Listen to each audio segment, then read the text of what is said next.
तर बघा घरापासून अशी सलग दुकाने वगैरे होते बस स्थानकापर्यंत. इथून पुढे आल्यानंतर थोडीशी जरा तुरळक तुरळक अशी दुकानं कमी झालेली आहेत. म्हणजे इथून पुढे छोटी छोटी अशी गाव सुरू होतात. त्यामुळे काय काय ठिकाणी असं गॅप सोडला तर कंटिन्यू सातारापासून मेढापर्यंत जो रस्ता आहे तो पूर्ण असा भरलेला आहे. आता पूर्ण घरं शेतामध्ये देखील घरं काय काय ठिकाणी बांधलेली आहेत. तर बघा तुम्हाला पण दिसेल व्हिडिओमध्ये की थोड्याफार ठिकाणी जशी मोकळी जागा दिसेल, नाही तर मग सगळीकडे असं भरलेलंच आहे.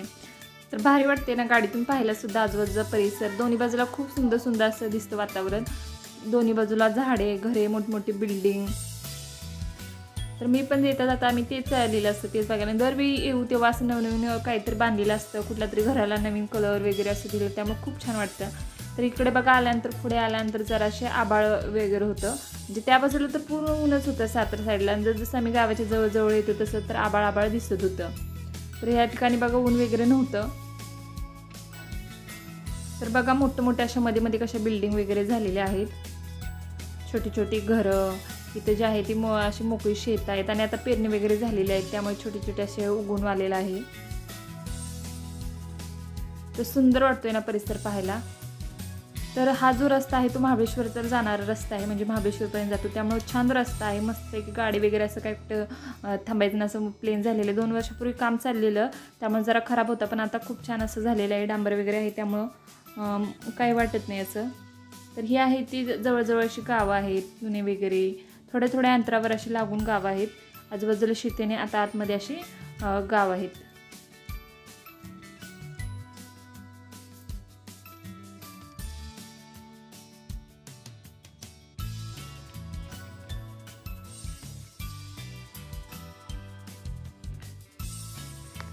तर हे बघा निम्म्या रस्त्यापर्यंत येईपर्यंत पावसाला सुरुवात झाली. म्हणजे इथून पुढे पाऊस चालूच होता, रिमझिम रिमझिम असं पूर्ण रस्ता वगैरे असं चिकचिक झालेलं दिसत होतं.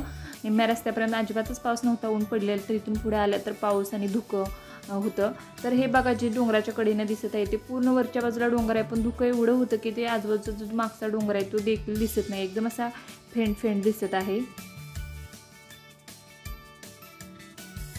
तर मी या बाजूने बघते आणि ओवी त्या बाजूने बघत होती. तिला पण छान वाटत होतं असं येता जाता पाहायला. तर बघा कसलं भारी दिसते ना. तर हा देखील हॉल आहे, ते बघा आत्ता मला नवीनच झालेला आहे. तर अशा काही काही ठिकाणी मध्ये मध्ये असे आता काही काही बांधलं गेलेलं आहे, हॉल वगैरे, हॉटेल्स वगैरे असं पूर्ण. म्हणजे असा रस्ता जोडूनच आहे. सातारा ते मेढा असं आता म्हणताच येत नाही की असं वेगळा झालं आहे.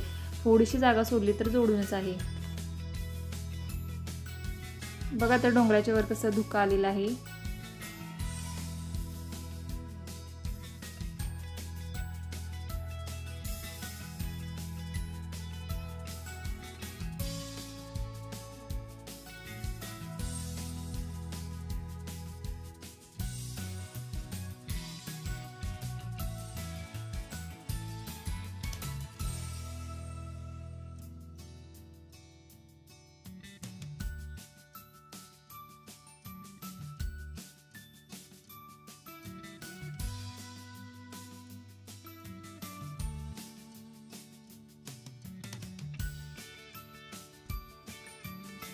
ही जी खालच्या बाजूला आहे ती पूर्ण नदी आहे, कनेर धरण आहे.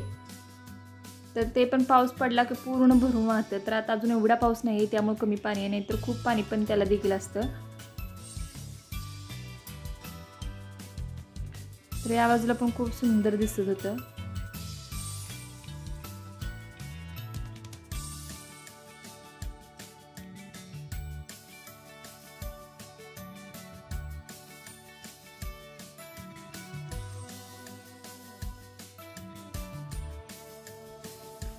तर हे बघा बघता बघता आम्ही पोहोचलो मेढ्यात.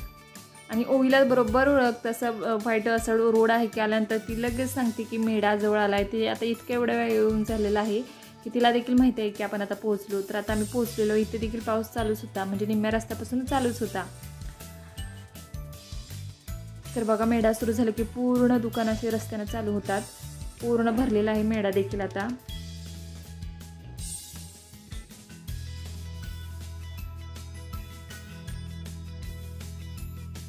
तर हे बघा आता आमच्या गावाला, मी वरच्या बाजूला आमचं गाव आहे तर या बाजूला आता आम्ही वळून आत जातोय. इथे बघा मोठा पाऊस पडलेला दिसतोय, पूर्ण असं चिखल चिखल दिसतोय ना, रिमझिम रिमझिम सारखी चालूच होती.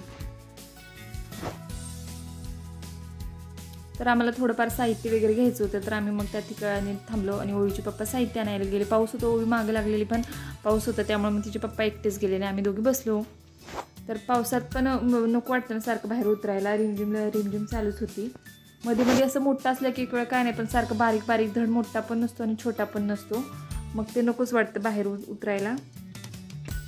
पप्पांच्या गाडीवर बसले, पप्पा गेले ओवीचे साहित्य आणायला, तर ओवी आता गाडी चालवायला बसली.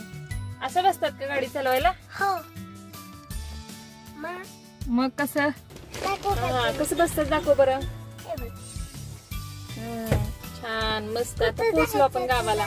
मला का गावाला जायचंय? पोहोचवणार का व्यवस्थित? हे वाजू नको वाजूच, वाजवायचं नाही बाळा, वाजवायचं नसतं. आपण आता गाडी थांबवली आहे ना. नको गाडी थांबवली अशी वाजवलं तुम्ही, बाकीचे लोक म्हणतात कशाला वाजवलं. नको. तो पुढून काय आलाय? हम्मा आलाय. हम्मा पुढून काय आलाय बघ. किती आहेत काउंट करून दाखव. 1 2 3 4 4 आहेत का? 5 तुला मग काय काउंट करायला व्यवस्थित येणं झालंय.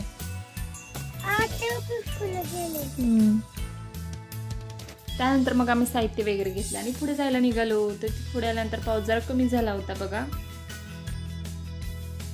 आमच्या गावाला जाताना थोडासा वरच्या बाजूला घाट लागतो, तर या घाटातून पुढे आल्यानंतर खूप सुंदर असा खालचा व्ह्यू दिसतो. त्या पलीकडच्या बाजूला डोंगर आणि त्यामध्ये दिसणारं धुकं, खाली अशी पूर्ण घरं, छान वाटतं पाहायला. तर हे बघा जाता जाता एक मानकुंबरी पॉईंट म्हणून लागतो, तर तिथं खूप सुंदर असं देखावा आहे आणि तिथे काढल्यानंतर उतरायल्यावर फोटो वगैरे खूप सुंदर येतात. पण पावसाचा असतो त्यामुळे काय उतरल्याने चिकचिक झालेली. तर बघा किती सुंदर दिसत आहे ना सगळं. उन्हाळ्यात तर बरेच लोक येतात इथे फोटो काढण्यासाठी. मी मागच्या व्हिडिओमध्ये पण एकदा व्हिडिओ टाकलेला आहे.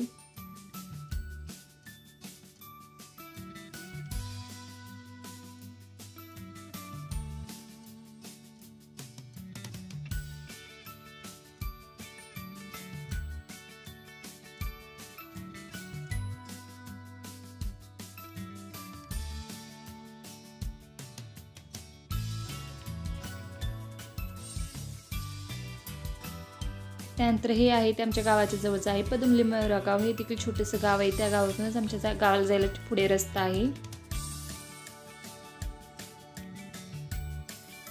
तर मध्ये जाताना कोंबड्या वगैरे रस्तात, त्यामुळे हळूहळू गाडी न्यावी लागते. तर खूप मध्ये जेव्हा गाड्या पण चालवत असतो तेव्हाच बरोबर मध्ये येत असतात, पळत असतात इकडं तिकडं. तर कधी गाडी खाली येण्याची शक्यता असते ना, त्यामुळे हळूहळू न्यावी लागते. तर हे बघा मंदिर, मागे एकदा मी व्हिडिओ केला होता आपण मंदिराचा. आम्ही फिरत आलेलो उन्हाळ्यात, करवंद वगैरे खायला आलेलो तेव्हा.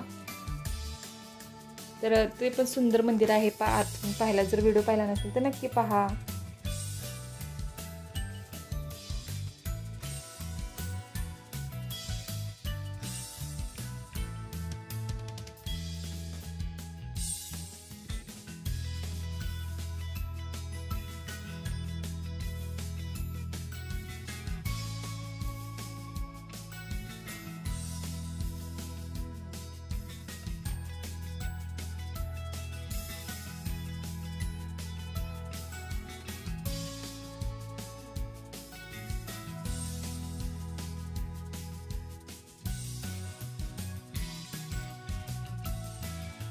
तर फायनली आम्ही पोहोचलेलो आहे आमच्या घराजवळ.